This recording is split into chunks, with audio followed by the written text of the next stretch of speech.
The Gordon Setter is a Scottish breed who takes his name from the Dukes of Gordon. It was the 4th Duke who began to develop the black and tan setting dogs that were common in the area. At the time, they were known as Gordon Castle Setters and were renowned for their pointing ability, ease of training, and great stamina. When he took over the kennels in 1835, the 6th Duke worked on maintaining the dog's field ability and making their appearance standard.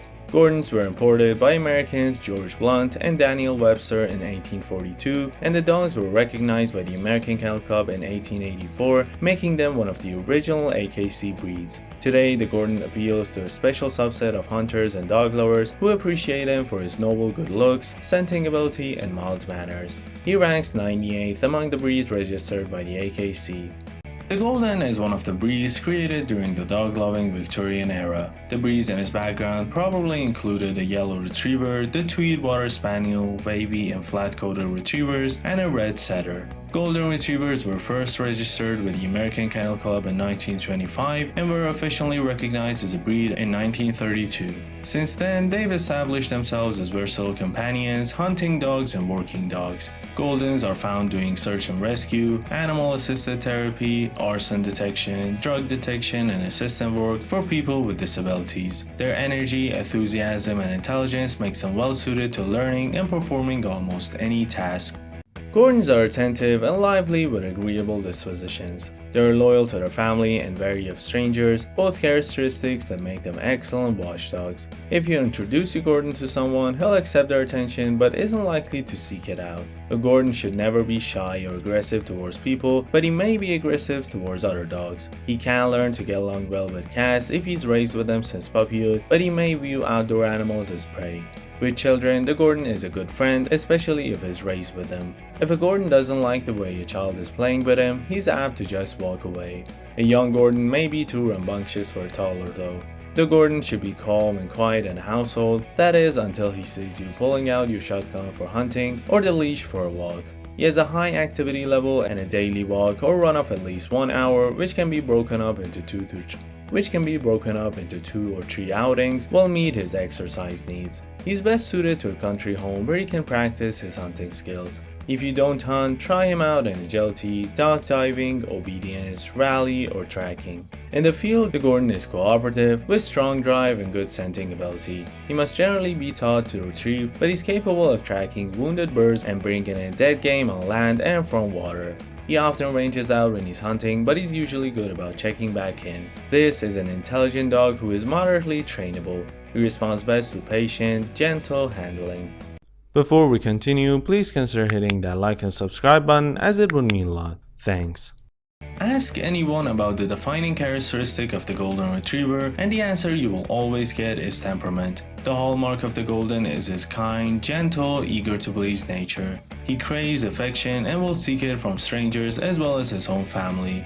Goldens are adaptable and people-oriented, and those characteristics are at the top of the list of reasons why people love them. Unfortunately, the breed's popularity has meant that careless or clueless people have begun churning out Goldens without any attempt to maintain their sweet, gentle disposition. Shyness and aggression can be problems, leading to fear-biting or unfriendliness towards people and other dogs. Proper Goldens love everyone, but that love for people will often translate into jumping as a form of greeting. Basic early obedience training is a must for these big, rambunctious dogs. Fortunately, Goldens are very easy to train, and a small investment of time when the dog is young will pay off when he's fully grown.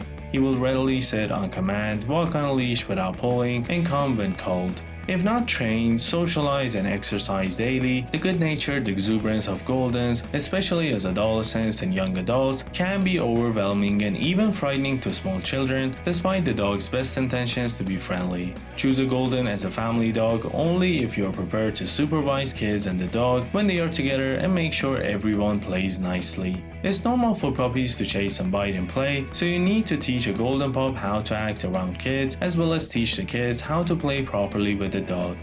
Gordon setters can be affected by certain health problems. The most common orthopedic conditions are hip and elbow dysplasia, and an eye disease called progressive retinal atrophy is a potential concern too. Hypothyroidism may affect the Gordon. It's a common hormonal disease in dogs in which the thyroid gland doesn't produce enough thyroxine. Cancers such as fibrosarcoma are also seen in the breed. Not all of these conditions are detectable in a growing puppy, and it's impossible to predict whether an animal will be free of these maladies, which is why you must find a reputable breeder who is committed to breeding the healthiest animals possible. The Gordon Setter Club of America participates in a Canine Health Information Center, a health database. Before individual Gordons can be issued a CHIC number, breeders must submit hip and elbow evaluations from the Orthopedic Foundation for Animals (OFA) and eye test results from the Canine Eye Registration Foundation. Pen hip certifications of hips are also accepted. Golden Retrievers look beautiful, but are they healthy? An individual Golden certainly can be, but the breed as a whole can be affected by a number of health problems. At the top of the list of health concerns in this breed is cancer. Some veterinarians go so far as to call Goldens cancer retrievers, and treatments for this disease can be emotionally and financially devastating. It's not known to what extent all these forms of cancer are genetic or exactly how they're transmitted from one generation to the next, but the sky-high rate of cancer in Golden Retrievers is suspected to be at least partially inherited. Goldens also suffer from a high incidence of the painful genetic hip deformity known as hip dysplasia, which develops when the head of the thigh bone doesn't fit properly onto the hip socket. Serious hip dysplasia can lead to crippling arthritis and requires costly surgical treatment. Golden Retrievers can also have genetic elbow deformities. Eyes are another problem area in this breed, so make sure that the parents have been examined by a board-certified veterinary ophthalmologist and certified by the Canine Eye Registry Foundation. Before individual Goldens can be included in the Canine Health Information Center (CHIC), the Golden Retriever Club of America requires them to have hip and elbow evaluations from the Orthopedic Foundation for Animals or Pen Hip, an OFA cardiology exam, and an eye clearance from the Canine Eye Registry Foundation. You can search the OFA and CHIC website for yourself to see if a pup's parents are listed.